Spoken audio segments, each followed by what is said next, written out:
আসসালামু আলাইকুম। আশা করি সবাই ভালো আছেন। আলহামদুলিল্লাহ আমিও ভালো আছি।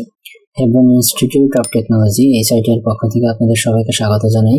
এই সাইটটি হচ্ছে একটা অনলাইন লার্নিং প্ল্যাটফর্ম, যেখান থেকে বিভিন্ন কোর্সের মাধ্যমে আপনারা আপনাদের স্কিলটাকে ডেভেলপ করতে পারেন। আজকে আমি কথা বলবো মেটাভার্স মাস্টার ক্লাস এই কোর্সের নতুন একটা ভিডিও নিয়ে।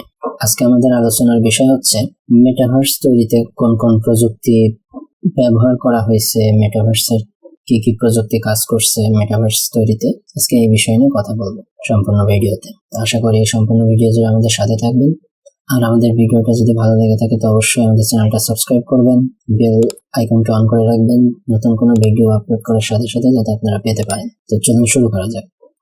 মেটাভার্স কিন্তু একক কোনো টেকনোলজি না, এটা আমাদের প্রথমে ক্লিয়ার হতে হবে।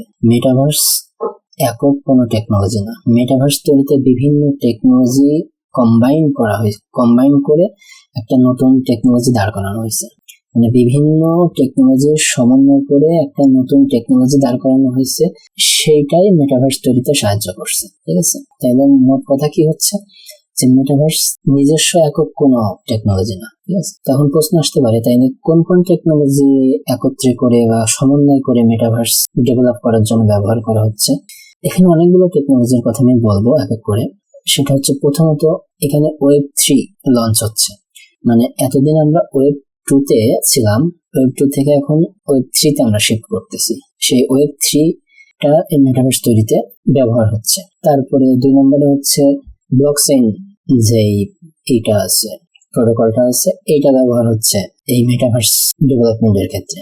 তারপরে ডিজিটাল যে গেম গুলো আছে, এই গেমের টেকনোলজিটাও ব্যবহার হচ্ছে মেটাভার্স তৈরিতে। ঠিক আছে, তারপরে এনএফটি তে যেই টেকনোলজিটা ইউজ করা হয়েছে, সেই সেম টেকনোলজিটা মেটাভার্স তৈরিতেও ইউজ করা হচ্ছে।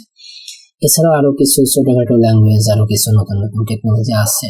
তো মেজর হচ্ছে এইগুলার সমন্বয় করেই কিন্তু মেটাভার্স ডেভেলপ করা হচ্ছে। এখন অন্যান্য ছোটখাটো টেকনোলজি বলতে ইউজার ইন্টারফেসের আছে যেমন। ঠিক আছে, তো এগুলাকে তো আসলে সেইভাবে টেকনোলজি তো ধরা যাবে না। তো মূল টেকনোলজি হচ্ছে এগুলা, web 3, blockchain, NFT, game, digital গেমের যে টেকনোলজি, এই টেকনোলজি মানে এই টেকনোলজি গুলো একত্রে করে কিন্তু মেটাভার্স তৈরি হচ্ছে। এখন তো মেটাভার্সে কোন কোন টেকনোলজি ব্যবহার হচ্ছে সেটা তো জানলাম। এখন এই বিষয়গুলো যদি ব্রিফলি বলতে যাই, এক একটা বিষয়, যে ওয়েব 3 কি, এটা কি, তারপরে ব্লকচেইন কি, এটা কিভাবে তৈরি হয়েছে, কোন কোন কাজ ব্যবহার, টোটাল বলতে গেলে তো আসলে 2, 4, 5, 10 ঘন্টাও সম্ভব না কমপ্লিট করা ভিডিওটা।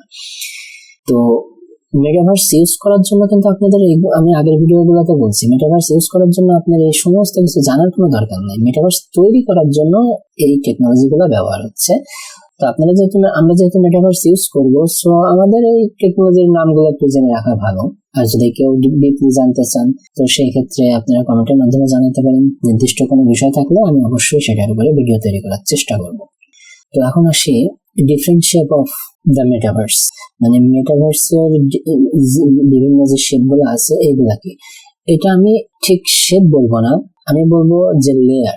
শেপ না বলে এখানে আমি লেয়ার বলবো, যে মেটাভার্সের যে বিভিন্ন লেয়ার আছে এই লেয়ার গুলো কি বা কিভাবে কাজ করবে। ঠিক আছে, তো মেটাভার্সের বিভিন্ন লেয়ারের ভিতরে প্রথমে তো আসে ব্লকচেইন প্রোটোকল। ঠিক আছে, এখন ব্লকচেইন প্রোটোকল আসে, স্ক্রিনে দেখেন একটা আমি ছবি শেয়ার করতেছি। এইটার মাধ্যমে আপনারা বিষয়টা স্পষ্ট হবেন। যে ট্রায়াঙ্গেলটা আছে, প্রথম ট্রায়াঙ্গেলে দেখেন হোল শেপটা একটা ট্রায়াঙ্গেল শেপ। প্রথমে ছোট ট্রায়াঙ্গেলের ভিতরে একটা ব্লকচেইন প্রোটোকল, মাঝখানে আছে মেটাভার্স, আর চতুর্দিকে একদিকে ব্লকচেইন প্রোটোকল আছে, একদিকে এনএফটি আছে, একদিকে গেমিং ওয়ার্ল্ড আছে। মানে এইগুলো একটা লেয়ার। ঠিক আছে, এই সমন্বয় সবগুলো লেয়ারের মিলে হচ্ছে মেটাভার্স। ঠিক আছে, গেমিং ব্লকচেইন প্রোটোকলটা কি এবং কেন ব্যবহার হচ্ছে, এটা একটা ডিসেন্ট্রালাইজ টেকনোলজি। এটা কি হবে, এটা আমাদের যে এগুলো আছে, আমাদের মানে এক্সপিরিয়েন্সটাকে বা আমাদের অ্যাসেট গুলাকে, আমাদের কার্যক্রম মানে হোল অ্যাক্টিভিটিটাকে ডিসেন্ট্রালাইজড করবে, মানে বিকেন্দ্রীকরণ করবে। মানে এক জায়গায় একীভূত না।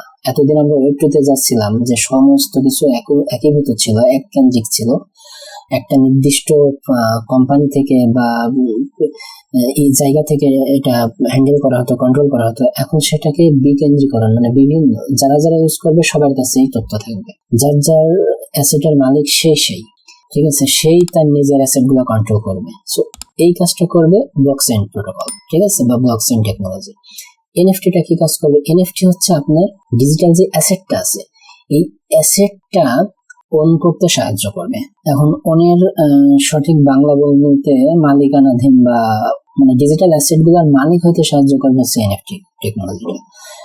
ডিজিটাল অ্যাসেট কি? এটা যে কোনো কিছু হতে পারে, ঠিক আছে, যেমন আপনার আভাটার হতে পারে, আপনার আভাটারের হোল ড্রেস আপ হতে পারে, মানে জামা, প্যান্ট বা গ্লাস, ক্যাপ, হ্যাট, মানে এগুলা হতে পারে। বা মানে রিয়েল ওয়ার্ল্ডে আমরা যেই গুডস গুলা দৈনন্দিন জীবনে ব্যবহার করি, এই সমস্ত গুডসই কিন্তু হতে পারে, যেমন light, table, fan, desktop, laptop, chair, এসব কিছুই কিন্তু ডিজিটাল অ্যাসেটও পাওয়া যাবে, ঠিক আছে। তো এই ডিজিটাল অ্যাসেট অন করতে এনএফটি টেকনোলজিটা ইউজ হবে, ঠিক আছে। আর গেমিং ওয়ার্ল্ডটা কি? যে আমাদের যে ডিজিটাল গেম গুলো আছে, এই গেম গুলাতে যে টেকনোলজি গুলো ইউজ হয়েছে, সেই সেম টেকনোলজিটাও এই মেটাভার্সের ভিতরে ইউজ হবে। এটাও একটা লেয়ার, কারণ গেমে কিন্তু দেখেন অনেকটা ভার্চুয়াল ওয়ার্ল্ডে আমরা সবই করতেছি, যুদ্ধ করতেছি, মানে তার মানে কি, মানে এইখানেও কিন্তু মেটাভার্সের যে টেকনোলজি, এই টেকনোলজিটা এখান থেকে আনা হচ্ছে কিছু কিছু টেকনোলজি। তাইলে একটা লেয়ার হচ্ছে আপনার ব্লকচেইন, একটা লেয়ার যাবে এনএফটি তে, একটা লেয়ার গেমিং ওয়ার্ল্ডের ক্ষেত্রে একটা লেয়ার আসবে, ঠিক আছে। মানে এই লেয়ার গুলোর সমন্বয়ে কিন্তু মেটাভার্স ইটসেলফ, মানে এটা একটা কি বলে, ইন্ডিভিজুয়াল কোনো টেকনোলজি না, কয়েকটা টেকনোলজিকে একত্রিত করে এই মেটাভার্সটা তৈরি হচ্ছে, ঠিক আছে। তো আমি আজকে এই ভিডিওর এই পর্যন্তই। আমি নেক্সট কথা বলবো আমাদের মানে মেটাভার্সের যে আমরা পিরামিড শেপ বা ট্রায়াঙ্গুলার যে শেপটা নিলাম, এই শেপটার সম্পর্কে বা এই লেয়ারগুলো সম্পর্কে আর একটু বিস্তারিত কথা বলবো। তো সেই ভিডিওটা দেখার আমন্ত্রণ জানাই আজকে এখানেই এই পর্যন্তই।